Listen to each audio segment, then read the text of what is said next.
अस्सलाम वालेकुम दोस्तों, कैसे हो? उम्मीद है कि सब खैरियत से होंगे। अल्लाह आप लोगों को ऐसे ही खुश रखे।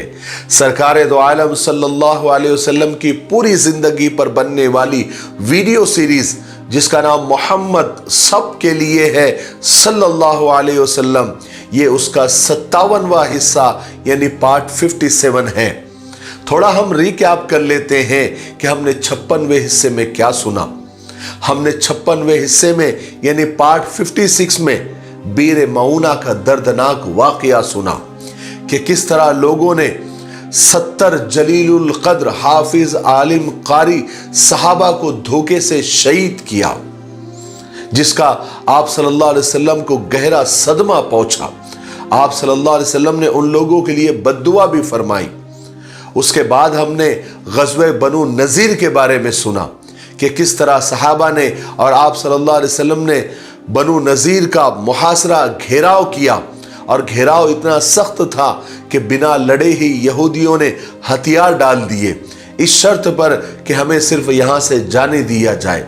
आप सल्लल्लाहु अलैहि वसल्लम ने यहूदियों को जाने की इजाज़त दे दी। यहूदियों ने अपना सामान वगैरह सब लपेटा और मदीना से निकल गए। उसके बाद हमने ग़ज़वे ज़ातुर रिक़ा के बारे में सुना। फिर हमने ये भी सुना कि ग़ज़वे उहद में अबू सुफियान ने मुसलमानों को चैलेंज किया था कि हम अगले साल में बदर में फिर से तुमसे लड़ने के लिए आएंगे, क्या तुमको ये चैलेंज कबूल है? तो आप सल्लल्लाहु अलैहि वसल्लम ने उस चैलेंज को कबूल किया था।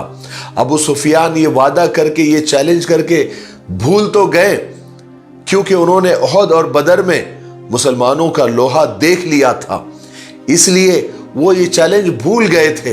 लेकिन आप सल्लल्लाहु अलैहि वसल्लम और मुसलमानों ने उसको याद रखा। आप सल्लल्लाहु अलैहि वसल्लम ने मुसलमानों से फरमाया कि हमें बदर में अपने वादे के मुताबिक और अपने चैलेंज के मुताबिक वहाँ पहुँचना है कि कहीं कुरैश मक्का और मक्का वाले हमको बुज़दिल न समझे। आप सल्लल्लाहु अलैहि वसल्लम ने और सहाबा ने बदर जाने की तैयारियाँ शुरू की। एक शख्स था मदीना में, नईम बिन मसूद, जो अब तक ईमान नहीं लाए थे। वो फौरन मक्का गए और अबू सुफियान को मुसलमानों की तैयारी के बारे में इत्तला की, खबर की। अबू सुफियान जो कि ये चैलेंज भूल गए थे और वो किसी तरीके से ये जंग को टालना चाहते थे, इसलिए अबू सुफियान ने नईम बिन मसूद से ही कहा कि हम तुम्हें बहुत सारा इनाम देंगे और बहुत सारा रुपया पैसा देंगे, तुम मदीना जाओ और मुसलमानों को डराओ। ये बोलकर डराओ कि अबू सुफियान ने एक बहुत बड़ा लश्कर तैयार किया है, उसके पास घोड़े हैं, ऊंट है, हथियार है, और इस दफा मक्का वालों ने ये पक्का इरादा किया है कि मुसलमानों का खात्मा कर देंगे, इसलिए जंग से रुक जाओ। नईम इब्न मसूद ने पैसों की लालच में मदीना के गली गली घूमकर मुसलमानों को डराने की कोशिश की, और बहुत से मुसलमानों के इरादे कमजोर भी होने लगे, और मुनाफिक तो ये बातें सुन सुनकर खुश हो रहे थे। वो लोगों में ये कहते फिरते थे कि इस दफा मोहम्मद बच नहीं सकते। ये बातें जब हजरत अबू बकर सिद्दीक रजी अल्लाह तआला और हजरत उमर रजी अल्लाह तआला ने भी सुनी, इसलिए वो दोनों एक दिन हुजूर पाक सल्लल्लाहु अलैहि वसल्लम की खिदमत में हाजिर हुए और अर्ज किया कि या रसूल अल्लाह, अल्लाह ताला अपने नबी को कामयाब फरमाने वाला है और अपने दीन को फैलाने वाला है। हमने मुशरिकों से वादा किया हुआ है और अब हम ये नहीं चाहते कि हम अपनी बात से पीछे हटे, क्योंकि इस तरह मुशरिक हमें बुज़दिल समझेंगे, इसलिए अपने वादे के मुताबिक बदर तशरीफ ले चलिए, खुदा की कसम इसी में खैर होंगी। रसूल पाक सल्लल्लाहु अलैहि वसल्लम का तो खुद ही जाने का इरादा था, आपने तो खुद ही जाने का इरादा कर लिया था, और हज़रत अबू बकर सिद्दीक रज़ी अल्लाह तआला और हज़रत उमर रज़ी अल्लाह तआला की ज़बान से ये बात सुनकर आप सल्लल्लाहु अलैहि वसल्लम तो और ज़्यादा खुश हुए और फरमाया कि उस ज़ात की कसम जिसके कब्ज़े में मोहम्मद की जान है, मैं ज़रूर जाऊँगा, चाहे मेरे साथ कोई भी ना आए। ये सुनकर सब मुसलमानों के इरादे और मजबूत हो गए, जिनके इरादे थोड़े कमज़ोर भी हो गए थे। आप सल्लल्लाहु अलैहि वसल्लम के इस तरह से कसम खाने से वो और उनके इरादे पक्के और पुख्ता हो गए। चुनांचे शाबान के महीने में रसूल पाक सल्लल्लाहु अलैहि वसल्लम 1500 मुजाहिदों के साथ मैदान बदर की तरफ रवाना हुए। मदीना में हुजूर पाक सल्लल्लाहु अलैहि वसल्लम ने हजरत अब्दुल्ला बिन उबई को अपना कायम मकाम बनाया। हजरत अब्दुल्ला मुनाफिकों के सरदार अब्दुल्ला बिन उबई के बेटे थे। गर्ज के मुसलमानों का ये लश्कर मैदान बदर की तरफ रवाना हुआ, जिसका झंडा हजरत अली रज़ी अल्लाह तआला अन्हु के हाथ में था। मुसलमानों ने इस दफा अपने साथ सामान तिजारत भी ले लिया, क्योंकि इस मौसम में बदर के मैदान में एक बहुत बड़ा मेला लगा करता था, जिसमें दूर दूर से ताजिर आते थे और खूब नफा कमाते थे। मुसलमानों ने इसलिए अपने साथ तिजारत का सामान ले लिया था कि अगर जंग हुई तो लड़ेंगे, और वहां अगर जंग नहीं हुई तो वहां पर तिजारत करके खूब नफा उठाएंगे। और दूसरी तरफ क्या हो रहा था? दूसरी तरफ मक्का में अबू सुफियान ने नईम इब्न मसूद को मदीना भेज देने के बाद कुरैशियों से और मक्का वालों से कहा कि मैंने नईम को मदीना भेज दिया है और वो मोहम्मद के साथियों को डराकर उसने बदर जाने से रोक दिया है, लेकिन हम फिर भी चलेंगे और हम यहां से 2 रात तक चलेंगे और फिर कोई बहाना बनाकर वापस आ जाएंगे, जिससे हमारा दबदबा मुसलमानों पर बाकी रहेगा, ताकि मुसलमानों को मालूम हो जाए कि हम कमजोर नहीं हैं। सब ने इस राय को पसंद भी कर लिया। अबू सुफियान 2000 का लश्कर लेकर मक्का से रवाना हो गए। इस दफा उनके साथ 50 घोड़े थे। कुरैश को पक्का यकीन था कि नईम के डराने पर मुसलमान डर गए होंगे और वो बदर आने की हिम्मत नहीं करेंगे, मगर असल में तो कुरैश खुद ही डरे हुए थे, क्योंकि उनको मुसलमानों की बहादुरी और जोश का तजुर्बा हो चुका था। इसलिए वो चाहते थे कि किसी तरह से लड़ाई से छुटकारा मिल जाए। इसलिए कुरैश मक्का से चलकर एक जगह है लिजना या लजना तक आए और यहां पहुंचकर अबू सुफियान ने बहाना करके सबको वापस चलने को कहा और कहा कि कुरैशियों, तुम्हें लड़ाई के लिए वही साल रास आ सकता है जिसमें बारिश और सब्जा और हरियाली हो। यह साल तो बिल्कुल खुश्क और सूखा है, यहां ना पानी है, ना सब्जा है, ना हरियाली है। इसलिए मैं तो वापस जा रहा हूं और मैं तुमसे भी ये कहता हूं कि तुम भी वापस चलो। कुरैशी और मक्का वाले तो वैसे ही जंग से घबरा रहे थे, वो फौरन तैयार हो गए और यहीं से ये लोग मक्का वापस हो गए। उधर रसूल पाक सल्लल्लाहु अलैहि वसल्लम 1500 मुजाहिदों के साथ 8 दिन तक मक्का वालों का इंतजार करते रहे, मगर वहां कोई नहीं आया। हालांकि दुश्मन मुसलमानों को शुरू से ही डरा रहे थे कि इतना बड़ा लश्कर है, इतने घोड़े हैं, इतने ऊंट हैं, इतने हथियार है, वगैरह वगैरह। यहां तक कि जब मुसलमान बदर के मैदान के करीब तक पहुंच गए थे, तब भी लोगों ने मुसलमानों को डराया कि इस बार अबू सुफियान के पास इतना बड़ा लश्कर है कि बदर का मैदान पूरा भर गया है। इसका मकसद सिर्फ दुश्मनों का यह था कि इन बातों से मुसलमान डर जाए, मगर इन सब बातों का मुसलमान सिर्फ एक ही जवाब देते थे, हस्बुनल्लाहु व निअमल वकील, कि अल्लाह ताला पर हमें भरोसा है और वही हमारा सबसे अच्छा सहारा है। इस तरह मुसलमान मैदान बदर में पहुंचे, मगर वहां पहुंचकर उन्हें कोई भी नहीं मिला। मुसलमानों को इस तरह डराने वाले एक तो नईम थे और दूसरे उनके साथ मुनाफिक भी लग गए थे। यहां तक कि एक मर्तबा उन्होंने यहां तक कहा कि कुरैश का लश्कर और मक्का वालों का लश्कर इतना ज्यादा है कि तुमको वो थोड़ी देर में साफ कर देंगे और तुम में से एक भी जिंदा वापस नहीं जाएगा। मगर ईमान वाले नहीं घबराए, वो आगे बढ़ते रहे, यहां तक कि वो बदर के मैदान में पहुंच गए। वहां पहुंचकर देखा तो दुश्मनों का नामो निशान तक नहीं था। सारी बातें अफवाह साबित हुई, रूमर्स साबित हुई। बहरहाल जंग तो नहीं हो सकी, तो सहाबा को माले गनीमत क्या मिलता, लेकिन सहाबा को तिजारत में बहुत फायदा हुआ। जो सामान तिजारत, जो माल तिजारत सहाबा अपने साथ लाए थे, यहां बड़े अच्छे दामों पर वो फरोख्त तो हुआ। इस तरह मुसलमानों को इस गज़वे में भी दीन और दुनिया दोनों हासिल हुए। 8 दिन यहां ठहर कर रसूल पाक सल्लल्लाहु अलैहि वसल्लम मुसलमानों के साथ मदीना वापस तशरीफ ले गए। उधर जब मक्का वालों को मालूम हुआ कि मुसलमान तो बदर आए थे और हमारा इंतजार करके वापस चले गए, इससे मक्का वालों को पूरे अरब में और ज्यादा रुसवाई और वो जलील हुए। इस गजवे का नाम बदर सानी यानी दूसरा गजवे बदर के नाम से याद किया जाता है। ये सारे वाक़ियात सन 4 हिजरी के हैं। इसी साल हजरत उस्मान रज़ी अल्लाह तआला के साहबजादे हजरत अब्दुल्ला की वफात हुई। ये रसूल पाक सल्लल्लाहु अलैहि वसल्लम के नवासे थे। सिर्फ 6 साल की उम्र में ये इंतकाल कर गए। फिर इसी साल हजरत फातिमा रज़ी अल्लाह तआला के यहाँ हजरत हुसैन रज़ी अल्लाह तआला पैदा हुए और इसी साल हुजूर पाक सल्लल्लाहु अलैहि वसल्लम ने हजरत ज़ैनब बिन्त खज़ीमा और हजरत उम्मे सलमा रज़ी अल्लाह तआला से निकाह फरमाया। और सन 5 हिजरी के शुरू में ही रसूल पाक सल्लल्लाहु अलैहि वसल्लम को मालूम हुआ कि दौमतुल जुंदल में यानी एक जगह का नाम है, वहां मुशरिकों का एक गिरोह, एक जमात, कुछ लोग जमा हो गए हैं और ये लोग मुसाफिरों को लूटते हैं। और साथ ये भी मालूम हुआ कि वो अनकरीब मदीना पर भी हमला करने वाले हैं। दौमतुल जुंदल एक बस्ती थी जो शाम के सरहदी इलाके पर वाक़े थी। रसूल पाक सल्लल्लाहु अलैहि वसल्लम को जैसी ही खबर मिली, आप सल्लल्लाहु अलैहि वसल्लम ने उनकी ताकत तोड़ने का इरादा फरमाया। चुनांचे सन 5 हिजरी में रबीउल अव्वल के महीने में आप 1000 सहाबा का लश्कर लेकर दौमतुल जुंदल की तरफ रवाना हुए। आप सल्लल्लाहु अलैहि वसल्लम जब दौमतुल जुंदल के करीब पहुंचे तो वहां उस गिरोह को यानी मुशरिकों के उस गिरोह को आप सल्लल्लाहु अलैहि वसल्लम के आने का पता चल गया था। ये खबर सुनते ही वो लोग वहां से भाग खड़े हुए। जब आप सल्लल्लाहु अलैहि वसल्लम वहां पहुंचे तो आप सल्लल्लाहु अलैहि वसल्लम को एक आदमी भी नजर नहीं आया।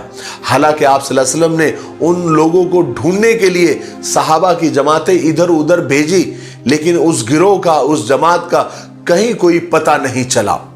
आखिर एक दिन मोहम्मद इब्ने मुसल्लमा एक आदमी को गिरफ्तार करके आप सल्लल्लाहु अलैहि वसल्लम के पास ले आए। उसने बतलाया कि उस गिरोह को, उस जमात को जब आपके आने की खबर मिली तो वो सब के सब भाग गए। आप सल्लल्लाहु अलैहि वसल्लम ने उस कैदी पर इस्लाम पेश किया। उन्होंने फौरन उसको कबूल किया और मुसलमान हो गए। रसूल पाक सल्लल्लाहु अलैहि वसल्लम कुछ दिनों तक दुश्मनों का इंतजार करते रहे, लेकिन वो नहीं आए या नहीं मिले। उसके बाद आप सल्लल्लाहु अलैहि वसल्लम वापस मदीना तशरीफ ले आए। इस तरह अल्लाह तबारक व तआला ने दुश्मनों के दिलों में ईमान वालों का रोब और दबदबा पैदा कर दिया था, जिसकी वजह से बहुत सारे मौक़ों पर बिना लड़े ही ईमान वालों को कामयाबी हासिल हो जाती थी। यही हाल मक्का वालों का, कुरैशियों का हो गया था। ओहद के बाद उनकी हिम्मतें टूट गई थी। ईमान वालों का डर उनके दिल में बैठ गया था।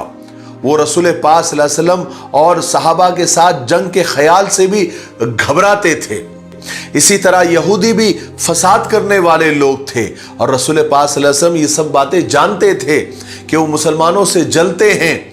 मदीना के आसपास उनके कई कबीले थे और ये सब बाअसर लोग थे।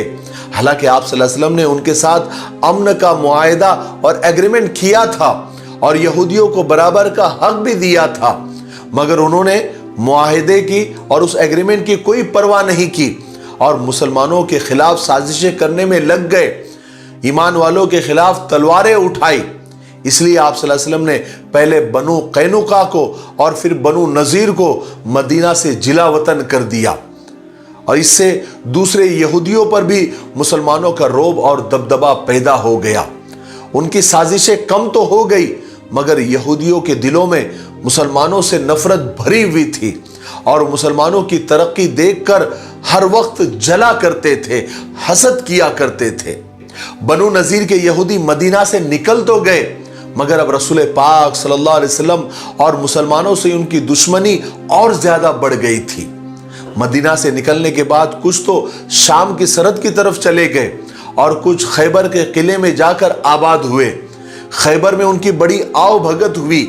यहूदियों के दिलों में मुसलमानों की दुश्मनी पक रही थी, इसलिए वो यहां भी चैन से नहीं बैठे, बल्कि उन्होंने इस दफा मुसलमानों के खिलाफ एक बड़ी खतरनाक साजिश की।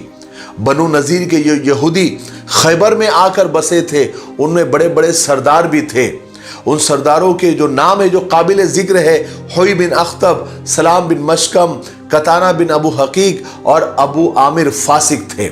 انہوں نے مسلمانوں سے اپنی دشمنی نکالنے کے لیے ایک اور بڑی چال چلی، وہ یہ کہ انہوں نے مکہ کے لوگوں کو پھر سے مسلمانوں کے خلاف بھڑکانا شروع کیا تاکہ قریشی اور مکہ والے اور دوسرے اور قبیلے والوں کو اپنے ساتھ ملا لے اور پھر ایک ساتھ مدینہ کے اوپر چڑھائی کرے، مدینہ پر حملہ کرے۔ اس فیصلے کے بعد سب یہودی سردار مکہ پہنچے۔ یہاں وہ قریش کے سرداروں سے ملے اور رسول پاک صلی اللہ علیہ وسلم اور مسلمانوں کے خلاف بھڑکانا شروع کیا۔ حالانکہ انہیں بھڑکانے کی ضرورت نہیں تھی، لیکن اور آگ کو انہوں نے تپانا شروع کیا۔ یہاں پر یہودیوں نے قریش کے سرداروں سے کہا کہ جب تک محمد کا کام ہم تمام نہ کر دے ہم ساتھ ساتھ رہیں گے۔ قریش کے لوگ اور مکہ والے یہ سن کر تو بہت خوش ہو گئے۔ ابو سفیان نے فوراً کہا، مرحبا مرحبا، خوش آمدید، ویلکم، ہم دنیا میں سب سے زیادہ اس شخص کو پسند کرتے ہیں جو محمد کی دشمنی میں ہمارا ساتھ دے۔ پھر قریشیوں نے ایسی باتوں باتوں میں پوچھا کہ یہودیوں، تم لوگ تو کتاب والے لوگ ہو، علم والے لوگ ہو، ذرا یہ بتاؤ کہ محمد سے جو ہمارا جھگڑا چل رہا ہے اس سے متعلق تمہارا کیا خیال ہے؟ ہمارا دین اچھا ہے یا محمد کا دین اچھا ہے؟ اب یہودی کے پاس جھوٹ بولنے کا اس سے اچھا اور کیا موقع ہو سکتا تھا؟ انہوں نے کہا کہ نہیں نہیں، تمہارا دین زیادہ اچھا ہے، تم لوگ حقیقت میں ان لوگوں سے بہتر ہو۔ اس طرح ایسی چکنی چپڑی اور جھوٹی سچی باتیں کر کے یہودیوں نے قریش کو بہکا کر اپنے ساتھ ملا لیا۔ قریش اور مکہ والوں نے فوراً جوش کے ساتھ جنگ کا اقرار کر لیا۔ اسی وقت 50 سرداروں نے بیت اللہ میں جا کر یہ عہد کیا، یہ وعدہ کیا کہ ہم سب ایک ساتھ ہو کر مدینہ پر حملہ کریں گے۔ یہاں قریش کے ساتھ بات پکی کر کے یہودی عرب کے دوسرے قبیلوں کے پاس بھی گئے، ان کو بھی جھوٹ سچ بتا کر اور حضور پاک صلی اللہ علیہ وسلم اور مسلمانوں کے خلاف بھڑکایا۔ وہاں سے بھی ہزاروں آدمیوں سے وعدے لیے گئے۔ پھر یہ یہودی قبیلے غطفان میں بھی گئے، وہاں بھی انہوں نے یہی باتیں جھوٹی سچی کہی اور ان کے ساتھ بھی وعدہ لیا اور ان کو لالچ بھی دیا کہ اگر تم لوگ ہماری مدد کریں گے تو ہم تمہیں خیبر کی 1 سال کی کھجوریں بھی دیں گے۔ اس طرح لالچ میں اور جھوٹ سچ بول کر یہودیوں نے سارے عرب میں مسلمانوں کے خلاف اور حضور کے خلاف نفرت اور غصہ پھیلا دیا۔ چھوٹے اور بڑے قبیلوں کو ملا کر اور مکہ والے اور قریشیوں کو ملا کر یہودیوں نے پورے 10,000 آدمیوں کا لشکر تیار کر دیا۔ اس لشکر میں ہزاروں اونٹ تھے، سینکڑوں گھوڑے تھے، اور یہودیوں نے یہ کاروائی اتنے خفیہ طریقے سے کی کہ مدینہ میں رسول پاک صلی اللہ علیہ وسلم کو اور مسلمانوں کو اس کی خبر تک نہیں ہو سکی۔ اب اس زبردست لشکر نے مکہ سے کوچ کرنے کی تیاری بھی شروع کر دی اور لشکر کے 3 حصے کیے اور سب کے الگ الگ سپہ سالار بنائے، اور پورے لشکر کا سپہ سالار ابو سفیان کو بنایا گیا۔ قبیلے خزاع جو مسلمانوں کا دوست قبیلہ تھا، جب اس لشکر نے اس زبردست لشکر کی مدینہ جانے کی تیاری دیکھی تو قبیلے خزاع کا قافلہ تیزی سے مدینہ کے لیے روانہ ہوا تاکہ رسول پاک صلی اللہ علیہ وسلم کو اور مسلمانوں کو اس لشکر کی خبر دے سکے۔ یہ قافلہ 4 راتوں میں مدینہ پہنچ گیا اور وہاں جا کر انہوں نے حضور پاک صلی اللہ علیہ وسلم کو یہودیوں کی سازش کی اطلاع دی کہ عرب کے قبیلوں کو یہودیوں نے بھڑکا کر ایک زبردست لشکر تیار کیا ہے اور وہ سب مکہ سے نکل گئے ہیں اور مدینہ پر چڑھائی کرنے والے ہیں، مدینہ پر حملہ کرنے والے ہیں۔ کیا آپ کو پتا ہے یہ کس جنگ کی تیاریاں چل رہی تھی؟ اس جنگ کا نام کیا تھا؟ تو اس جنگ کا نام غزوہ خندق ہے۔ یہ غزوہ خندق کی تیاریاں چل رہی تھی۔ آج کے لیے اتنا کافی ہے، اس لیے اب ہم یہیں پر رکتے ہیں کیونکہ ویڈیو زیادہ لمبا ہو رہا ہے۔ آنے والے 58ویں حصے میں یعنی پارٹ 58 میں ہم غزوہ خندق کی یعنی جنگ خندق کی مکمل تفصیل سنیں گے۔ یہ بڑی انوکھی جنگ تھی کہ مدینہ کے چاروں طرف خندق کھود دی گئی تھی۔ تو یہ جنگ کس طرح ہوئی اور کس طرح اس جنگ کا رزلٹ کیا ہوا، یہ ہم آنے والے حصے میں انشاءاللہ تفصیل سے سنیں گے۔ تب تک آپ اس سیریز کے ویڈیوز کو زیادہ سے زیادہ شیئر کریں، लाइक करें और हमारे हौसला बढ़ाने के लिए अच्छे अच्छे कमेंट जरूर करें। माशाअल्लाह क्यों नहीं होता, आप जरूर लिखें, इससे हमें हौसला मिलता है। और मेरी तबीयत के लिए दुआ भी करें, क्योंकि कल से मेरा आवाज बैठ रहा है, बल्कि बैठ भी गया है, आपको समझ में भी आ रहा होगा। तो मेरी आवाज के लिए दुआ करें ताकि ये सिलसिला बिना रुके आगे बढ़ता रहे। मुझे उम्मीद है कि आप जरूर दुआ करेंगे। तब तक मेरे लिए, पूरी उम्मत के लिए और पूरी इंसानियत के लिए खैर और भलाई की दुआ करते रहे। अस्सलामु अलैकुम व रहमतुल्लाहि व बरकातुहू।